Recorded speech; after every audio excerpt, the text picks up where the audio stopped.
মাঝে মাঝে আল্লাহ আমাদেরকে দুঃখ কষ্ট দিয়ে পরীক্ষা করতে চান, এগুলো আমাদের জন্য খারাপ নয়।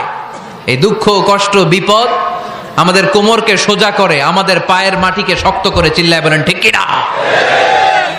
প্রতিকূল পরিবেশে কিভাবে বাঁচতে হয় এই দুঃখ কষ্ট আমাদেরকে শিখায়। এজন্য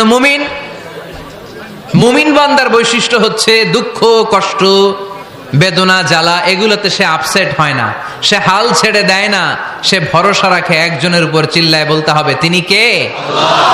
কারণ মুমিন জানে রাত্রি যত গভীর হয় অন্ধকার তমানিসা ভেদ করে সুবহে সাদিক হয়। মুমিন জানে গর্ভবতী নারীর পেটের ব্যথা যেই দিন বাড়তে থাকে ওই দিনই নতুন মেহমান আগমনের সময় ঘনাতে থাকে। মুমিন জানে তার জীবনে দুঃখ কষ্ট বিপদ যত বাড়তে থাকে সুখের দিন কাছে আসতে থাকে। এজন্য মুমিনের হারাবার কিছু নেই। ফা ইন্না মাআল উসরি ইউসরা, ইন্না মাআল উসরি ইউসরা। নবী হে